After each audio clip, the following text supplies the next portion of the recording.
Publish News TV entrevista hoje o livreiro, presidente da ANL, Associação Nacional das Livrarias, Isso. Bernardo Gurbanov. Olá, boa tarde.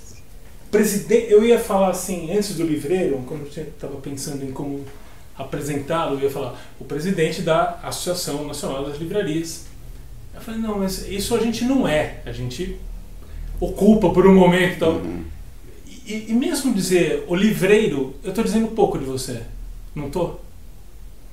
Bem, talvez a gente tenha que pensar na questão vocacional, né? A formação, na forma de andar pela vida. Eu nunca fiz outra coisa a não ser vender livros, né? Profissionalmente. Então, meus pais inauguraram sua livraria em Buenos Aires em 1966, eu tinha 13 anos. 13? 13 anos. E já tenho uma foto documentando a primeira venda da livraria, que eu que fiz, junto com meus primos. Eu vi um livro do Neruda, né? Que era um livro, uns 20 poemas de amor e uma canção desesperada do Neruda. Você vendeu? E eu que fiz a venda, sim, sim. E está documentado porque a gente carimbava os livros na época. Fazia a venda e carimbava dentro do livro com o nome da livraria, né? Então o registro é justamente eu carimbando o livro, né? Então, para mim, o convívio com o livro é algo que não só é familiar, senão que vem de longuíssima data, né? E antes, inclusive, aí, digamos, começa a visão, o primeiro contato com o mundo profissional ou de negócios do negócio do livro, mas já na infância, o livro na minha casa era uma presença permanente e a leitura, não só o livro como objeto, sino a leitura, fazia parte do dia a dia nosso, né? Porque os seus pais faziam o quê antes da livraria? Olha, meu pai era gerente de uma cooperativa de crédito que funcionava como um banco. Na Argentina, naquela época, nos anos 60, o movimento de cooperativas de crédito era muito grande e estava muito expandido na sociedade, principalmente para atender o pequeno empreendedor. Minha mãe, eu não lembro se nessa época já era professora de francês ou começou pouco tempo depois a exercer a profissão. Foi professora da Aliança Francesa há muitos anos, depois enveredou para outro campo, que era a medicina tradicional chinesa, e trabalhou também profissionalmente com isso. E atualmente ela tem 89 anos, está muito lúcida, surpreendentemente lúcida, embora tenha problemas de mobilidade por causa dos joelhos, mas é uma grande leitora. Meu pai já faleceu há 25 anos, mais ou menos, mas ele se dedicava a essa atividade e era também um grande leitor.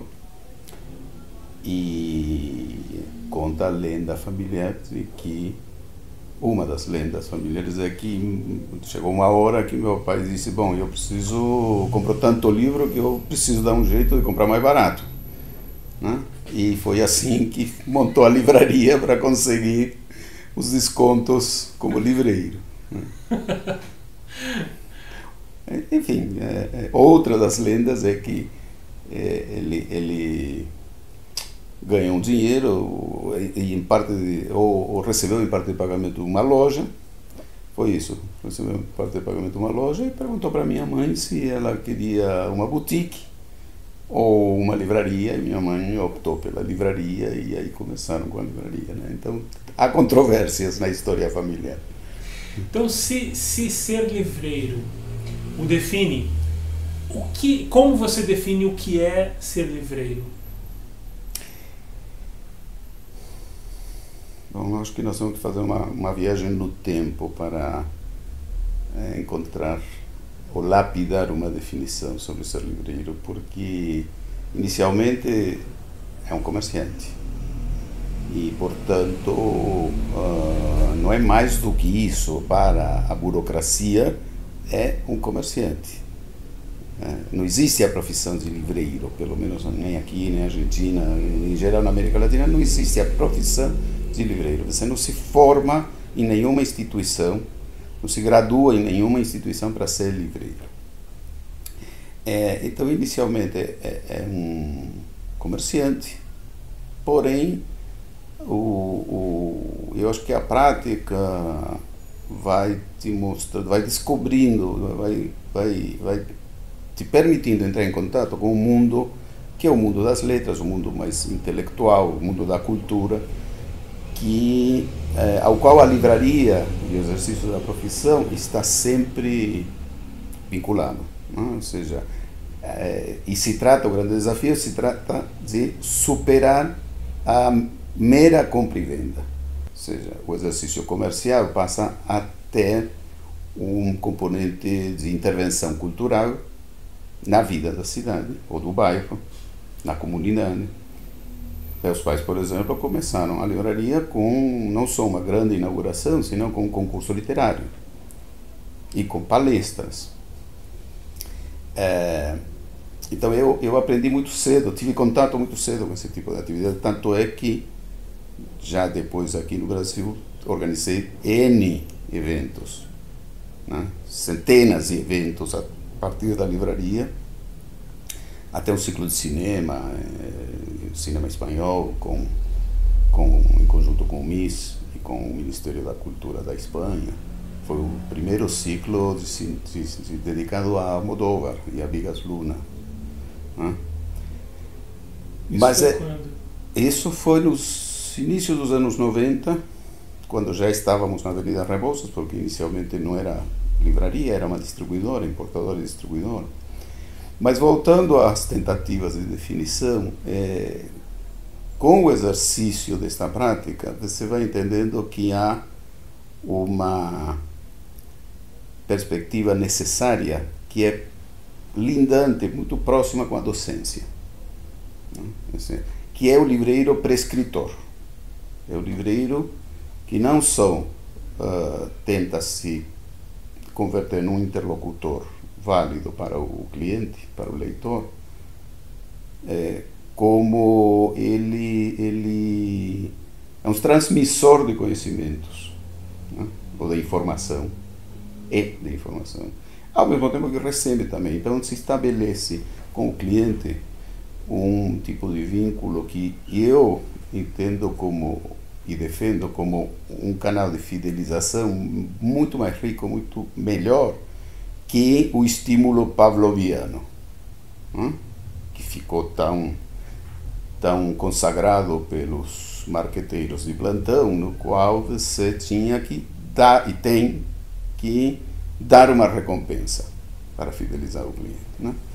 Então, eu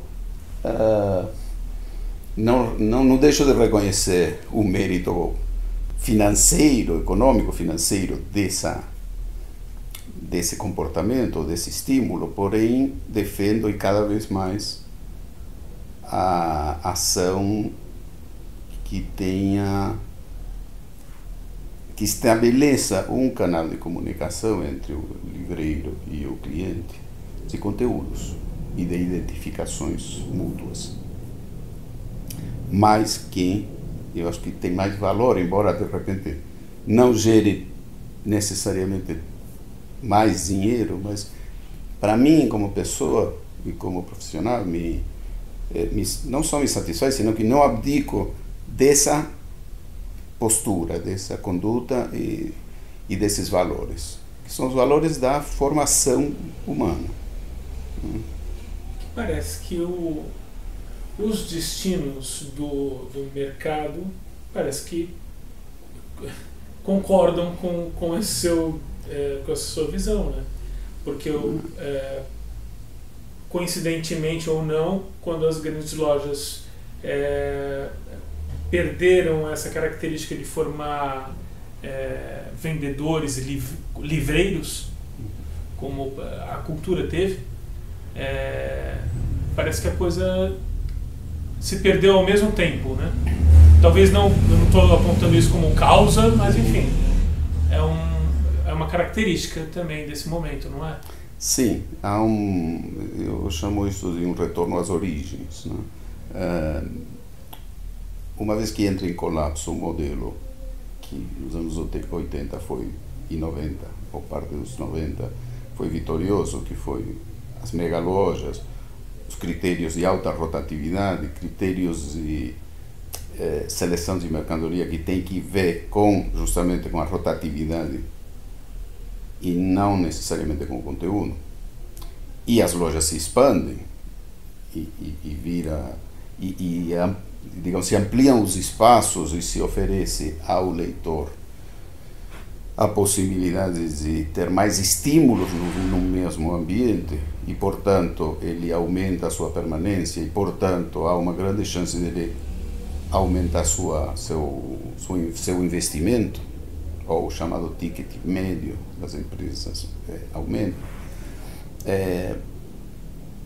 Quando esse modelo entra em, não sei se a palavra é muito forte, colapso, mas enfim, o que ocorreu no mercado brasileiro foi que as duas principais redes de livrarias ao mesmo tempo entram com pedido de recuperação judicial e provocam uma quebra na cadeia de pagamentos do mercado inteiro, arrasta praticamente todas as editoras e ao mesmo tempo inicia um movimento de reorganização do mercado, no qual outras livrarias se fortalecem, porque o leitor não desaparece, a leitura muito menos. E não é um jogo de palavras, uma das redes que se fortaleceram foi a rede Leitura, né? de Minas Gerais. Começamos a repensar o mercado e as formas de atuar. E uma das questões que é resgatada é justamente esse contato com o cliente, né? Que passa de ser impessoal, né? Onde privilegiamos o clique do computador, para ser resgatada o vínculo e até as emoções que entram em jogo quando falamos de livros, de leitura e de livrarias. Quando eu leio que a pessoa que comprou a Barnes & Noble e comprou também a Waterstone na Inglaterra reivindica o papel do livreiro e diz que o grande segredo é a curadoria e a personalização do atendimento em cada uma das lojas, eu penso para mim, bom, a rigor ele não descobriu nada, né? Isso, os que estamos no ramo faz tempo, já sabemos, já experimentamos e já também fracassamos, ou seja, já fracassamos, quero dizer, fomos superados pelo outro modelo, pelo modelo, digamos, de supermercado, né? Então, a economia tem ciclos, isso não é novidade para ninguém. E também esse resgate não é definitivo, como não foi definitivo o modelo das grandes lojas e do conceito, digamos assim, que se implementou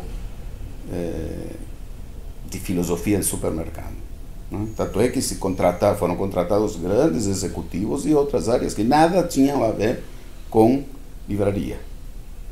É mais, agora na Saraiva estão para fazer isso de novo, né? Esse CEO, novo CEO que estão escolhendo para administrar a situação da Saraiva, pelo que foi publicado até pelo Publish News, no currículo desses executivos, eu acho que tem um só que teve uma breve passagem pela FENAC, né? E vários outros tiveram passagens por grandes empresas e até pelo sistema de hospitais, como o Einstein e tudo mais. Alguém fez um comentário muito apropriado, que foi, bom, ótimo ter uma pessoa dessas porque vai tirar da UTI, poderá tirar da UTI a Saraiva, né? Então, eu acho que a vida tem escolhas, cada profissão, o exercício de cada profissão depende muito também da personalidade de cada um. Eu tenho a minha escolha, já feita há muito tempo, que é por uma formação mais integral, por uma, quase diria, militância cultural, e por entender que à frente de uma livraria ou no balcão de uma livraria você tem uma função social também, além daquela principal, que é você sobreviver exercendo o comércio. Você tem, ou melhor, a livraria tem um papel civilizatório, digamos assim, né? Eu reivindico agora muito esta questão, porque diante da falta de livrarias que temos no país, que é muito grave, está muito aquém, estamos 5 ou 6 vezes abaixo do que é recomendado internacionalmente pela Unesco, de uma livraria a cada 20 mil habitantes, e nós deveríamos ter uma livraria a cada 10 mil habitantes, o que daria aproximadamente 20 mil livrarias, e nós temos 2.500. No país todo? No país todo, aproximadamente. Então são 5.500 municípios. Exato, 5.570 municípios. Estamos muito abaixo do que deveríamos estar. Enquanto que as farmácias, você tem no país aproximadamente 80 mil a 90 mil farmácias, e a Organização Mundial da Saúde também recomenda uma farmácia a cada 10 mil habitantes. Nós temos muito mais farmácias do que é necessário e muito menos livrarias do que é necessário, né? Sinal de que é mais negócio, provavelmente, a doença do que a cultura. É das poucas vezes em que os números conseguem fazer um papel de leitura sociológica. Puramente pelo número. Sim, traduz digamos, uma cartografia, na verdade, de uma tragédia nacional, né? Agora, na sua vivência, a gente está vendo que principalmente agora, como tudo mais, as coisas são muito instáveis também para o livreiro. Seu pai, quando abriu a livraria, talvez conhecesse uma estabilidade um pouco maior, assim, nesse dia a dia, das coisas não mudarem do dia para a noite, né? Como parece que muda agora, a gente tem essa sensação. Houve momentos em que você achou que teria que deixar de ser livreiro, teria que fechar a livraria, fazer outra coisa da vida? Sim. Como é que foi? Sim. Bom, quando eu cheguei aqui em 77, e eu não sabia fazer outra coisa. Consegui meu primeiro emprego numa livraria noturna que estava dentro de um café, o Café Paris, próximo da cidade universitária. Era uma filial de uma livraria muito famosa na época de ciências humanas, que era a Livraria Avanço. E trabalhei ali 1 ano e meio. Aí depois montei a Letra Viva como importadora e distribuidora. Passados 2 anos, eu percebia que continuava pagando para trabalhar.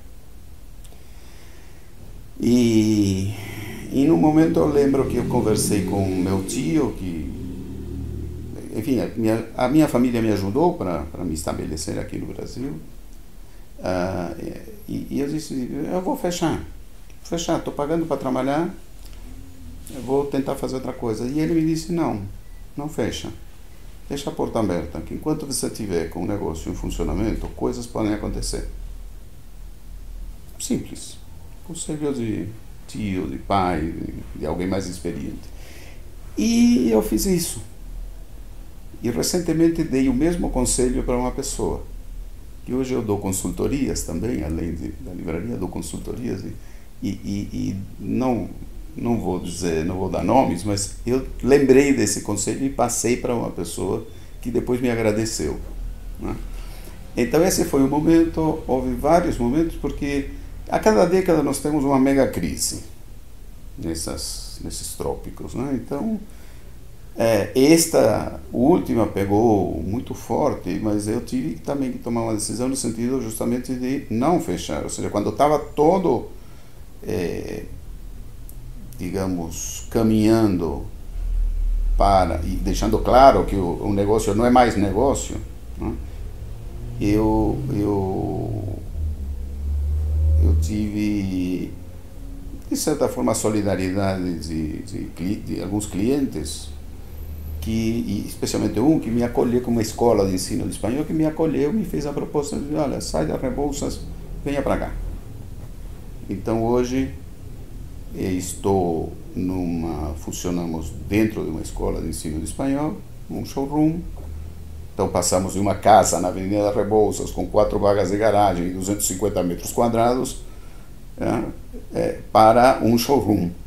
Porém, dentro de uma escola, isto nos permite, digamos assim, respirar por aparelhos, né? Estar vivos, e coisas vão acontecendo, de fato. Ou seja, porque se bem o volume de vendas não dá nem para comparar com o que era, mas eu entrei com serviços, né? E seus gastos também diminuíram, né? Diminuíram enormemente, e eu entrei com serviços, que é a minha consultoria. Eu coloquei, digamos, hoje ofereço ao mercado a minha experiência, né? E o meu cérebro, né? No sentido de, no mínimo, dar algum toque para dizer o que não tem que ser feito, né? Porque os erros, hoje não tem mais margem para erro. Então você entra no mercado e erra, ou você está no mercado e erra, a tragédia é muito grande, né? A possibilidade de recuperação hoje se trabalha com margens muito menores do que antigamente, e uma instabilidade permanente que faz com que você tenha que planejar estrategicamente seu negócio com muitíssimo cuidado. Recentemente alguém me perguntou sobre a possibilidade de abrir uma livraria baseada em crédito bancário. E eu fui taxativo, eu disse, não, olha, assim, né? Foja do crédito bancário como o diabo foge da cruz, né? Enfim, então, mas são situações que você vai passando, erros que você vai cometendo, e meu esforço é no sentido de organizar o pensamento, organizar essa experiência e poder transmiti-la de uma forma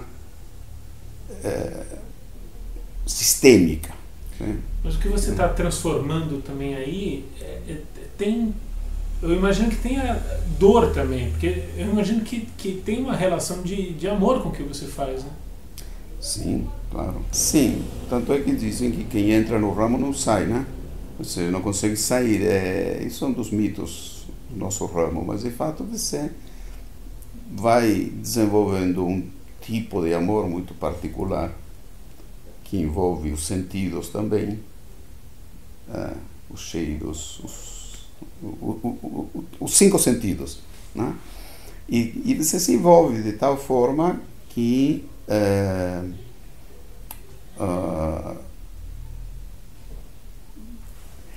digamos, tem muita libido, né, em jogo, posta a serviço disto que a gente faz. Então é quase que vocacional.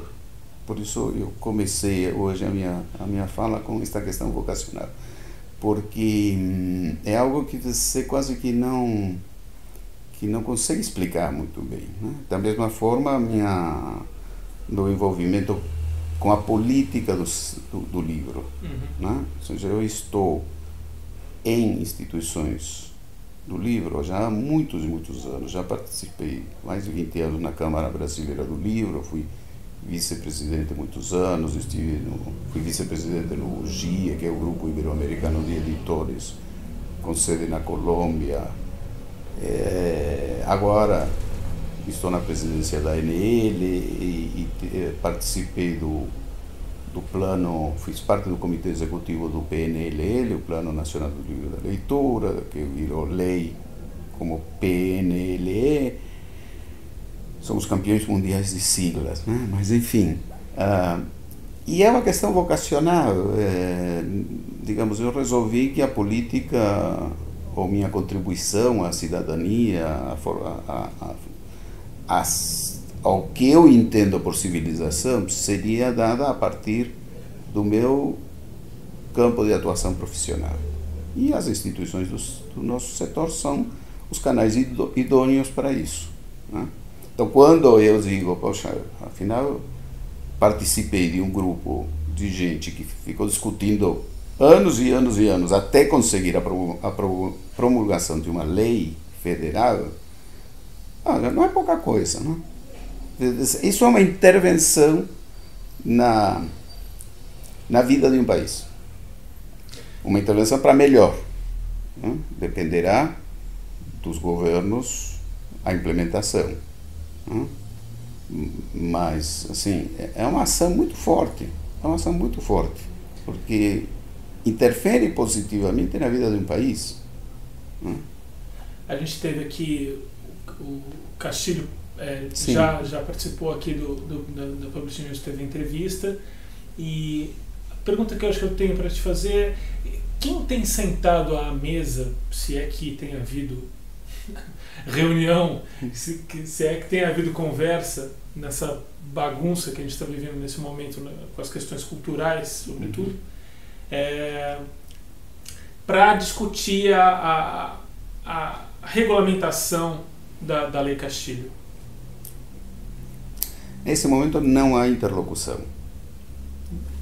Não temos mais Ministério da Cultura. Com o governo federal não há nenhum tipo de interlocução. Com os governos estaduais e municipais, sim, porque os planos municipais de livro, leitura e bibliotecas estão sendo implementados. E mais, eu acabo de ser eleito como suplente do Conselho do Plano Municipal de Livro, Leitura e Bibliotecas da cidade de São Paulo, né? Isso foi por uma eleição aberta. De modo que eu tive este ano, por exemplo, em Fortaleza, na Feira do Livro que a ANL apoiou, na Bienal Internacional do Livro de Ceará, aonde tem um plano municipal funcionando, um plano estadual também funcionando bem, tive em Belém, ou seja, onde também vi ações positivas nesse sentido. E, enfim, a nível federal, hoje o governo sinaliza que não quer muita conversa com... Eu acho que tem uma espécie de visão demoníaca do que são os intelectuais e os lugares que ocupam na sociedade, e isso está sendo prejudicial, porque atrasa o desenvolvimento de algo tão importante como é, para uma sociedade, como é o processo leitor, né? Os índices que nós temos de leitura no país são pavorosos, mas assim é uma tragédia nacional. Não adianta querer disfarçar, porque é uma tragédia. Quer dizer, pega as informações do Instituto Montenegro e te diz, e são trabalhos respeitados, científicos, que comprovam que o índice de leitores plenos está em torno de 14%. Isso é uma tragédia por qualquer ponto que você possa olhar, e se fosse 20% ou se fosse 25% também, né? Também. Então,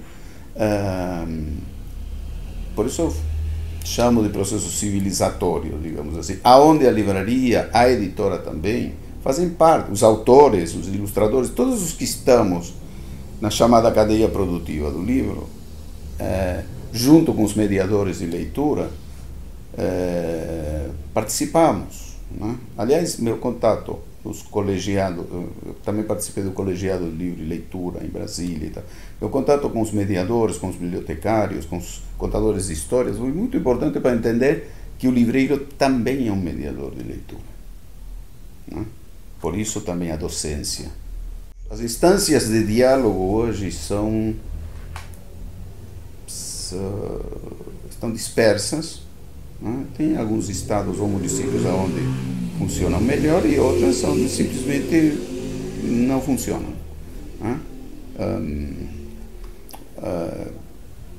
Enfim, são momentos que a sociedade passa e não são momentos estáticos, quer dizer, as instituições se encarregam de fazer a roda andar, né? Não é só que, bom, nunca mais vai ter o Ministério da Cultura, quer dizer, nunca mais a cultura vai ter o lugar que socialmente eu e muita gente entendemos que deve ter, como forma de expressão e de participação social, né? Você saiu da Argentina, estava com a ditadura Sim. plena lá. Aqui também estava no final mais ou menos, né? Mas já estava num caminho de abrandamento, sei lá, que isso significa que tem vários níveis de significação, isso, né? Sim. De uma ditadura também, enfim. Aí a América Latina toda passou por uma fase promissora e agora tá... Quem é que está tocando fogo na América Latina, Gurbanov? Conta pra gente, conta esse segredo. Porque... Não, segredo. Olha, sim. Isso que só você sabe. De fato, o que só eu sei é aquilo que eu passei.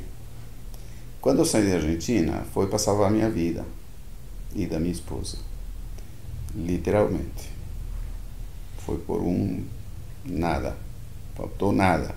Porque você estava tendo uma participação... Não, mas não direta, nem sequer indireta. Eu era apenas um estudante universitário e minha esposa também.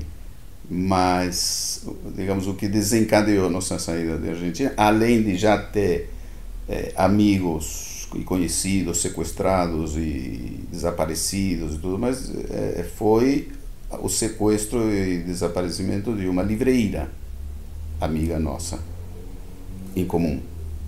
Quem foi? Ela se chamava, muitos anos depois, foi comprovado que ela foi assassinada pela ditadura, se chamava Leila Bicoca. Tinha uma livraria que chamava Maranata.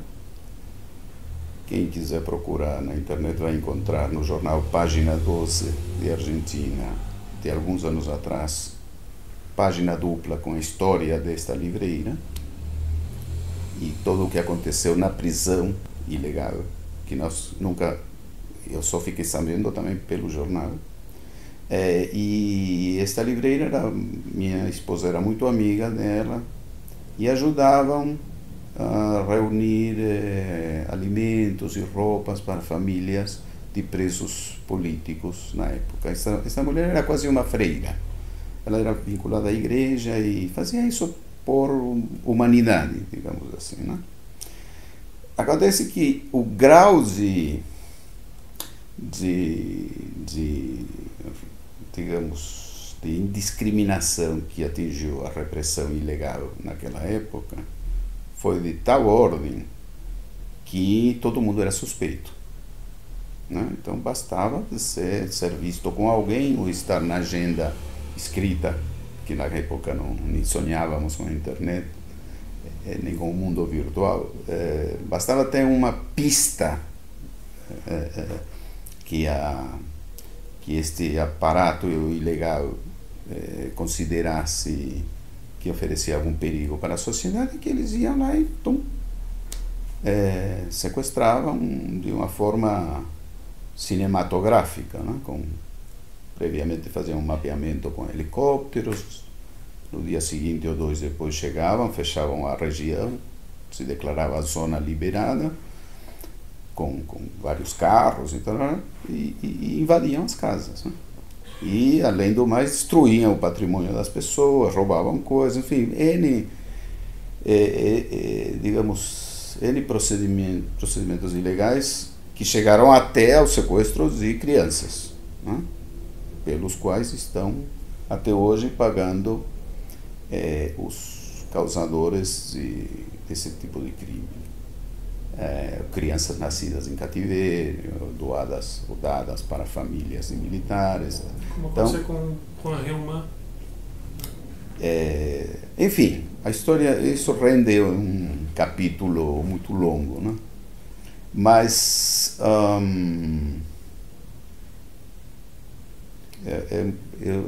Você estava na sua me saída. perdi agora, porque foquei isso e é tão forte na vida minha e de tanta gente, tão forte que isso te marca para a vida toda. Felizmente, nós conseguimos vir para o Brasil, porque, na verdade, o que aconteceu é que não tínhamos passaporte, ou seja, nem passava pela nossa cabeça ir embora do país, nem nada disso, nem tínhamos consciência de que você ter amigos podia resultar em uma tragédia dessas. E então viemos para o Brasil, mas não tínhamos passaporte, era o único país, e nesse momento a dita branda brasileira era a melhor entre Pinochet, enfim, não me lembro, Stroessner nem se fala, Uruguai, Bolívia, estava tudo muito complicado nesse momento. Então a melhor opção era o Brasil. Chegamos aqui e muitos anos depois conseguimos transformar o exílio numa nova identidade. Mas chegaram a avisar vocês? Alguém avisou e falou, olha, vocês estão sendo visados? Ou não? É uma percepção do perigo? Não, concretamente nós consultamos o advogado da minha família e disse, olha, vocês estão em dúvida, pensa o que você vai fazer lá fora. Puxa o carro, digamos, falando claro, né? Aí depois você sai do país, depois você vai ver o que você vai fazer. E essa saída deve ser angustiante? Não, passar pela fronteira, aquela ameaça, armas cercando a gente, né? Enfim. Nós fomos via Uruguai, e em Uruguai passamos uma noite, saímos de navio, né? E tinha uma tormenta, era final de maio, início de junho, e o porto e o aeroporto em Buenos Aires estavam fechados por mau tempo. Acabamos conseguindo sair via Porto, fomos para Colônia, no Uruguai, de Colônia para Montevideo, passamos a noite em Montevideo e no dia seguinte tomamos um avião para cá, da Cruzeiro do Sul. Em Uruguai, naquela noite, eu lembro, assim, porque a imagem é muito forte, que da polícia andando com cachorros na rua, policiando, né, percorrendo as ruas, e era um clima de terror muito forte, né? Assim, dessas imagens que vão ficar para a vida toda, né? E vão te traumatizar a vida toda, porque não é só, se você quer fazer uma leitura mais romântica, mais cinematográfica, dá um filme, o que nós passamos, como tantos outros passamos, dá um filme, tranquilamente, né? É muito intenso, são imagens muito fortes, né? E situações de perigo real imediato. Tem um filme que se chama assim, que não tem nada a ver com isso, mas é perigo real imediato. Esse é um cidadão qualquer, imagina. Eu olho gente hoje com 24 anos e tudo bem, hoje tem gente com 24 anos que está dirigindo fortunas em banco ou administrando fortunas, mas também tem gente de 24 anos que são garotos, assim, ou garotas de uma estão se fazendo como seres humanos ainda, né? Então, felizmente, dentro de uma situação dessa gravidade, felizmente nos pegou numa etapa da vida que tínhamos um poder de reconstituição muito forte. Você está na plenitude das suas energias, né? E foi isso que nós conseguimos fazer, ou seja, encontrar um lugar numa outra sociedade completamente diferente à nossa, hostil, ou vivida como hostil. Sempre fomos muito bem tratados, mas você tem idioma diferente, você tem que conviver com raças diferentes, né? Situações, digamos, a fratura social que o Brasil tinha e tem, eu entendo que ainda é muito mais profunda que aqui a Argentina tem. Não é que não tenha, tem problemas gravíssimos, mas ainda você, pelo menos em Buenos Aires, você vê uma distribuição da renda e da educação e da saúde mais ou menos dispar do que se vê aqui, né? Então, quando você percebe que olha para os carros e quem dirige, quem está dentro do carro é branco, e olha para o ônibus e quem está no ônibus, o passageiro de ônibus, ou é mulato, ou é negro, ou é, enfim, ou tem uma condição social marcadamente inferior, ou melhor, uma condição econômica marcadamente inferior, não social, é um impacto muito forte. Muito forte. E a gente demorou anos para ter um carro. Anos, sei lá, 6, 7 anos para poder... Né? Quando eu na Argentina era um comerciante de honorável classe média, digamos assim. Né? E de repente tem um corte na tua vida assim, brutal, é como se te arrancassem sem anestesia do teu lar, do teu entorno, dos teus cheiros, da tua comida, de coisas do dia a dia, né? De uma paisagem, de uma árvore, de uma sombra, ou de um sol, ou de uma praça. E um dia, de um dia para outro, você não tem mais. Perdeu tudo. Então é um trabalho de recuperação, de reconstrução muito forte, e que ao mesmo tempo te fortalece. E ao lado de tudo isso você tem uma participação política que é brasileira, né? Sim. Em que momento você se sentiu que também se tornou brasileiro? Um dos cliques se deu, eu acho que é um processo paulatino, né? Mas um dos cliques não está tão distante, foi quando estivemos na feira de Frankfurt. Eu fui da comissão organizadora da participação brasileira quando o Brasil foi país homenageado em Frankfurt. Em 94? Não. Primeira vez? Não, a primeira não, a segunda. 2013. Fiz o mesmo trabalho também pela Câmara Brasileira do Livro em Bogotá, em 2012. Então esse é um ato, de certa forma, um ato patriótico. Ou seja, ali você está representando um país. E nós tivemos reuniões com Itamaraty, enfim, foi uma operação de Estado. Né? E tem eu tenho essa foto onde estamos em Frankfurt, com uma bandeira brasileira, várias pessoas da Câmara Brasileira do Livro e o Maurício de Souza. E estamos todos assinando. Na foto está quem está assinando. Eu não lembro agora se sou eu que estou assinando ou é o Maurício que está assinando. A foto, dando como a bandeira, dando como um autógrafo na bandeira. E eu acho que essa é a melhor representação gráfica desse compromisso meu. Né?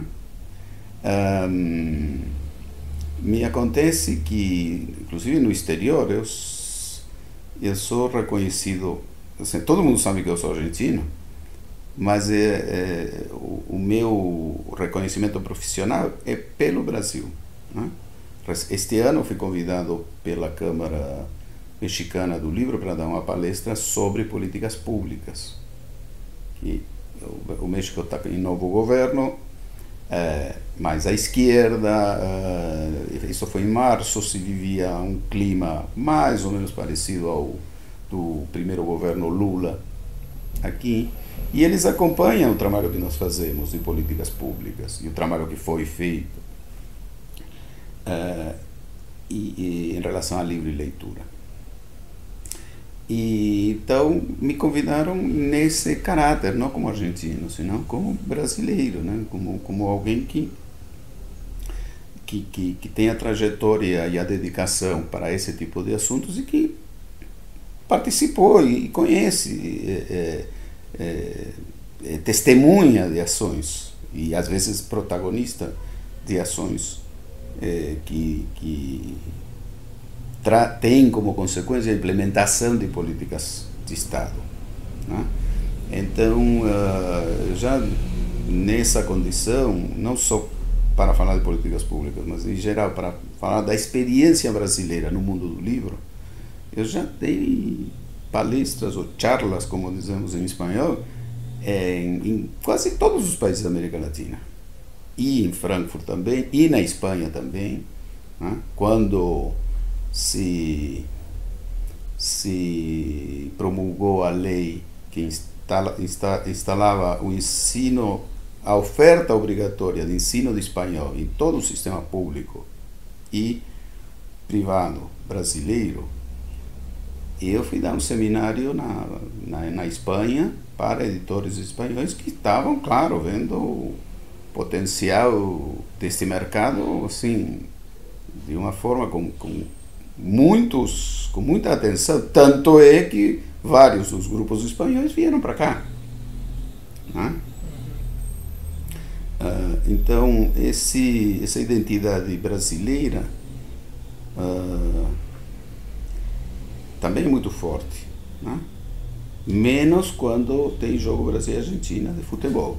Aí não tem conversa, aí não tem negociação, aí é o seguinte,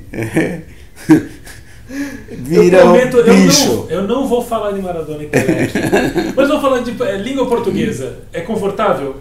Sim.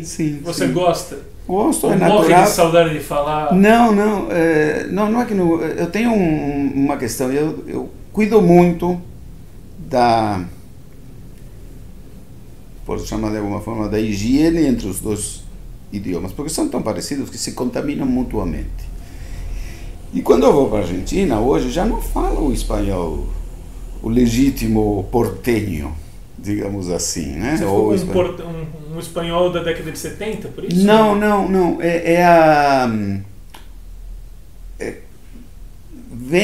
Eu tive há 2 semanas ou 3 semanas, estive lá.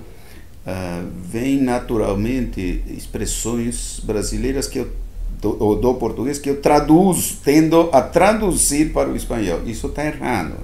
Está redondamente errado. Mas exemplo desse é muito bom isso. Olha, não sei. E antes de buscar o exemplo, tem também a musicalidade, né? A musicalidade do português é bem diferente. Aliás, é admirada no mundo todo. O português, desde João Gilberto, exerce uma fascinação no mundo. Assim, é uma língua que soa muito bem, né? É muito agradável ouvir português, né? E eu tenho parte desse, não diria sotaque, desse som, dessa musicalidade, quando eu falo espanhol, mas quem percebe são as pessoas lá que já me conhecem lá na Argentina. Exemplos agora não me vêm. Se vier, depois a gente fala. E literatura? A literatura argentina é maravilhosa. A brasileira também. Você já lia livros brasileiros, de autores brasileiros lá? Ou não? Como é que foi essa tua... como é que é a sua convivência com a literatura brasileira? Quando eu estava lá, não tinha contato, a não ser 2 casos pontuais que eram muito conhecidos lá, que era Monteiro Lobato e Bel Pé de Laranja Lima, de Vasconcelos. Né? Fora isso, eu não conhecia nada.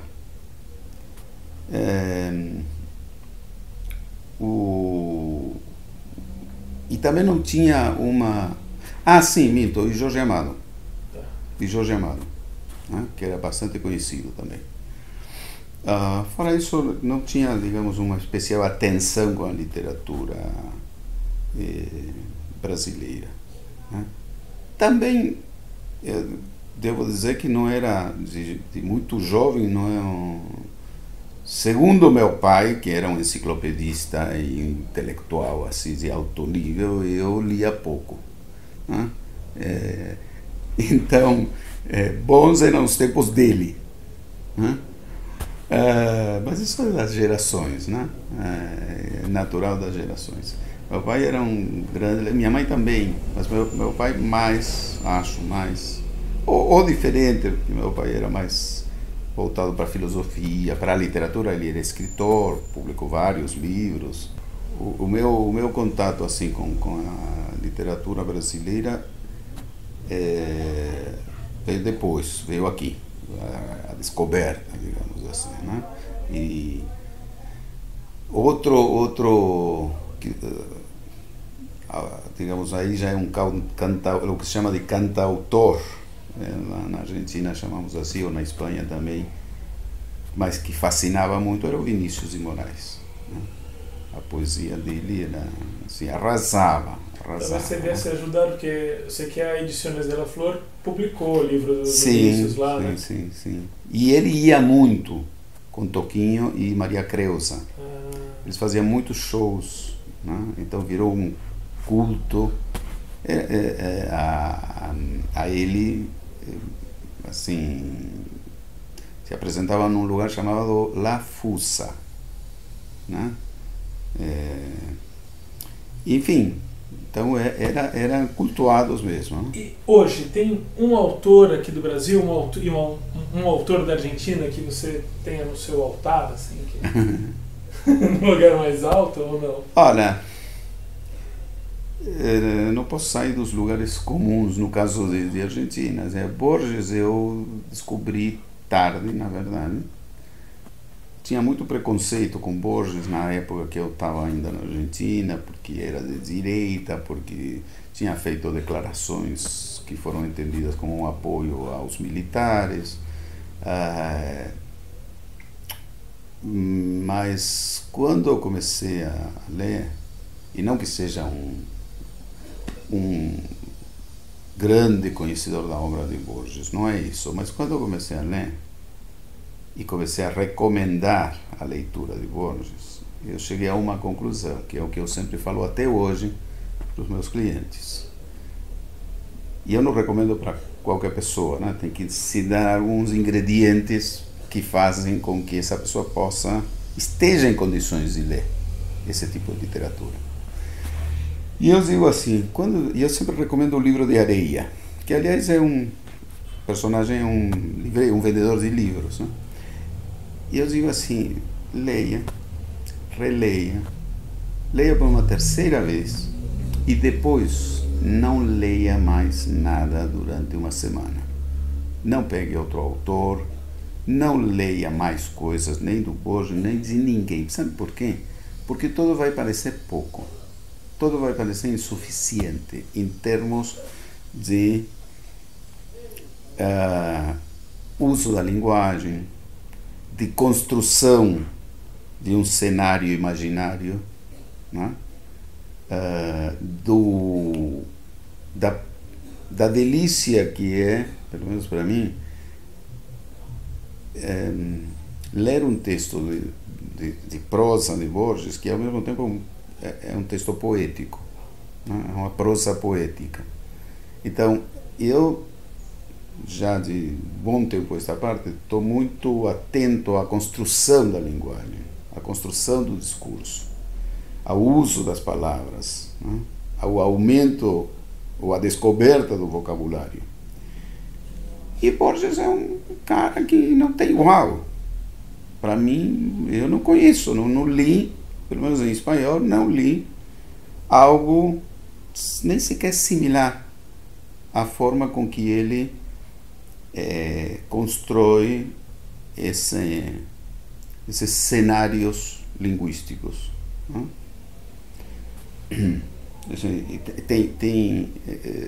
Estou falando no sentido, de um lado, de cenário da imaginação, mas de outro lado de construção, como se fosse um Lego, como se o discurso fosse um Lego de encaixe de palavras que vão definir um sistema que é único. Então me parece que Borges nesse sentido é único, né? Li há pouco tempo, reli, sei lá quantas vezes, um outro conto muito breve, que é As Ruínas Circulares.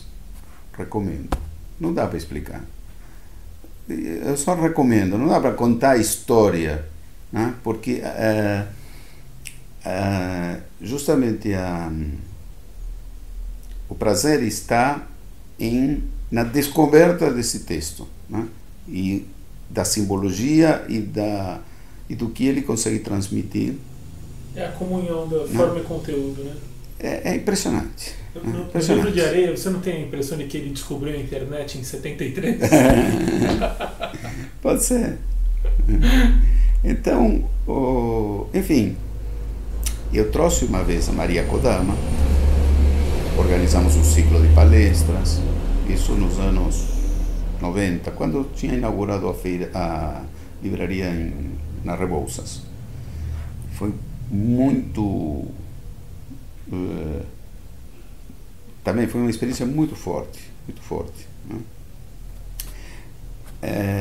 Aí eu perguntei de um brasileiro. E o Brasil...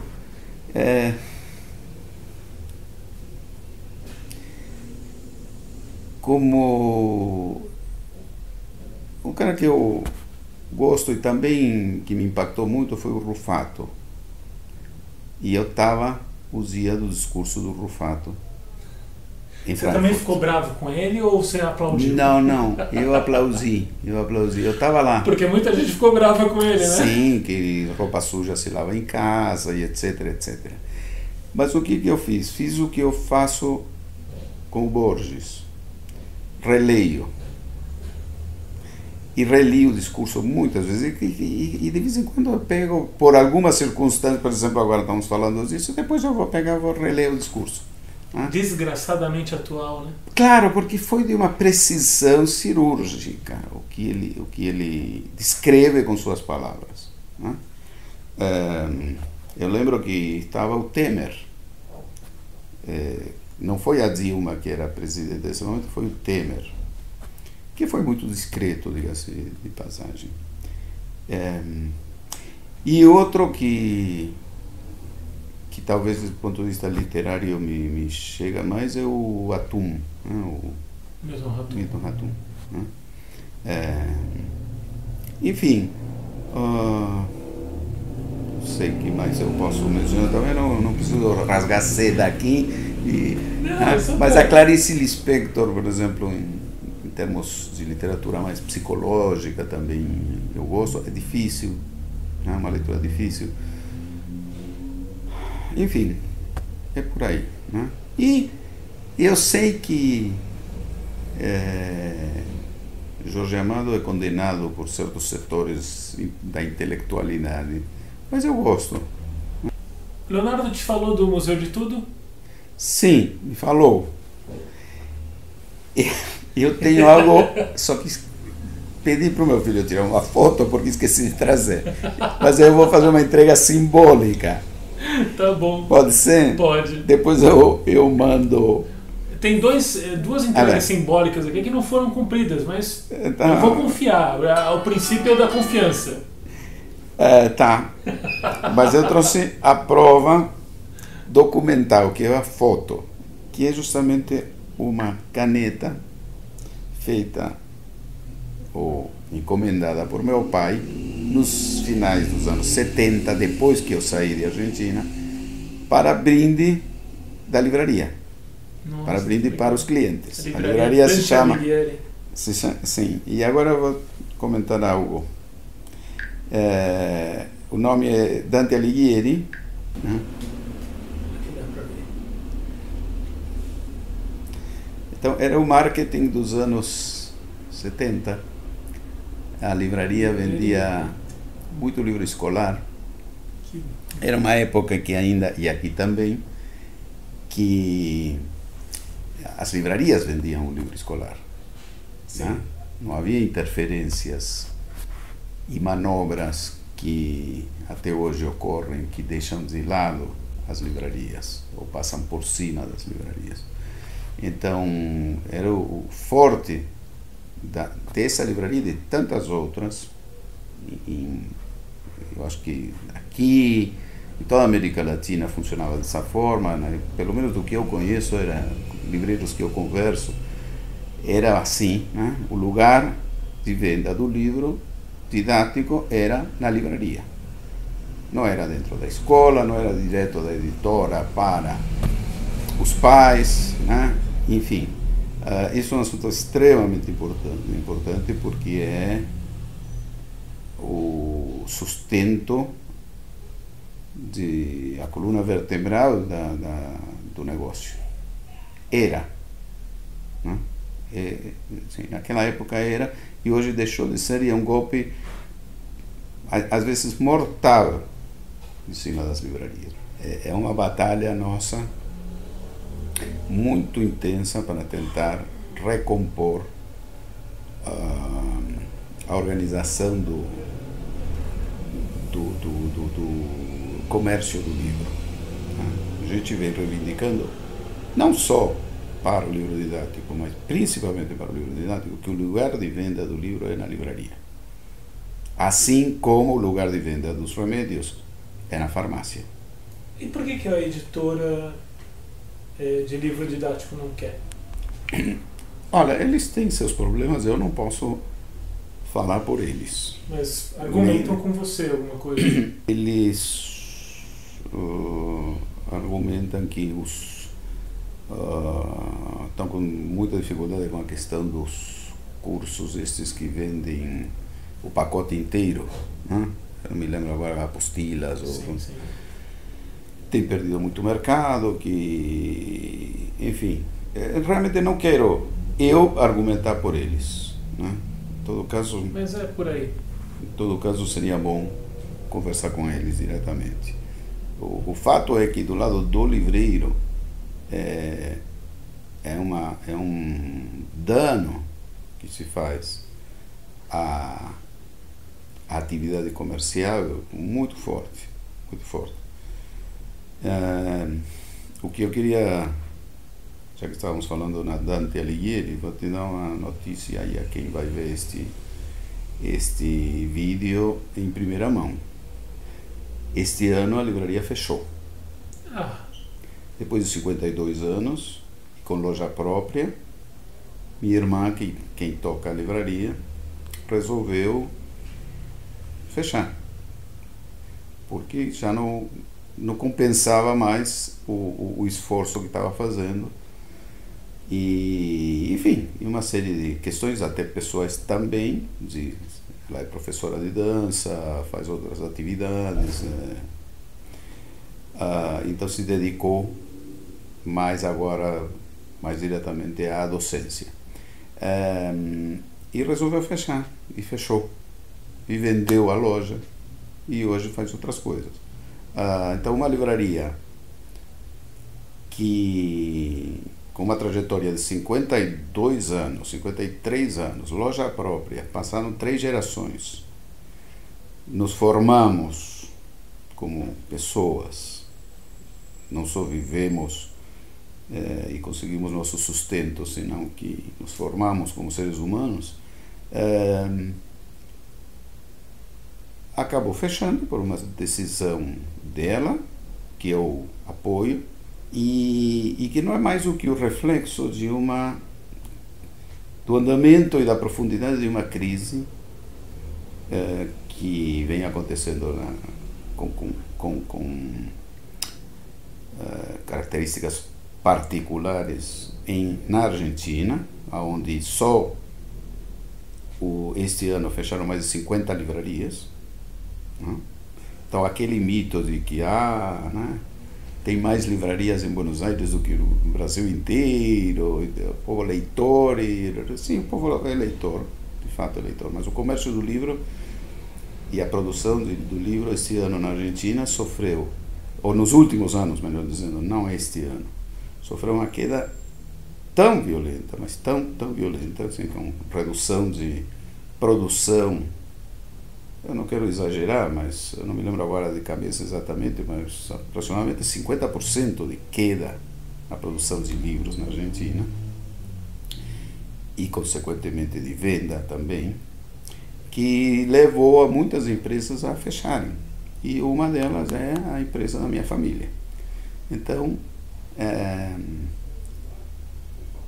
faço questão de não ocultar esta situação, está dada, já é um fato, a livraria já está fechada e a vida continua. Aquela pergunta que você me fez, em algum momento você pensou em fazer outra coisa, em desistir? Bom, hoje minha irmã, com 58 anos de vida, de idade, resolveu fazer outra coisa. São decisões, não é uma tragédia, pelo contrário, até para ela pode ser muito mais produtivo. Claro que a gente fala isso com uma dor imensa no coração, mas a realidade é essa, a realidade se impõe. Ao mesmo tempo, também, como aqui no Brasil, estão acontecendo novos empreendimentos, novas gerações chegando ao mercado, coisa que é muito salutar e eu celebro. E a indústria e o comércio do livro vão se reciclando, vão se adaptando aos tempos, vão encontrando novas soluções, né? Eu acho que isso mostra mais uma vez que a economia não é estática, né? Que a sociedade não é estática e que, como falávamos antes, quando era um sucesso a expansão das redes e as pequenas livrarias vinham sofrendo e não conseguiam concorrer e muitas fecharam. E hoje, se esse processo muda e se revaloriza, você traz à tona outra vez a importância da pequena livraria, do contato com o bairro, com a clientela local, a curadoria e tantas outras formas de trabalho, faz parte desses ciclos. Alguns sobrevivem, outros não. Alguns se reciclam, outros não. E a vida continua. O livro não acaba. O importante é que talvez o livro seja a invenção mais duradoura da história da humanidade. Eu não posso falar em nome de quem está assistindo, mas eu lamento muito por essa notícia, mas ao mesmo tempo celebro a sua visão de mundo, que é a de olhar para frente, a de seguir caminhando, e desconfio que você deixou isso por último só para eu ficar penalizado e falar Maradona é melhor mesmo. Obrigado, meu irmão. Muito bom Obrigado. Estar aqui. Muito bom. E bora para frente, né? Muito importante. Messi. Fazer o quê, né? Messi. Só se fala no Messi. Pelé ficou para trás, Maradona ficou para trás. Pelé não ficou para trás. Pelé nunca ficará para trás. Deixa. Obrigado, meu irmão.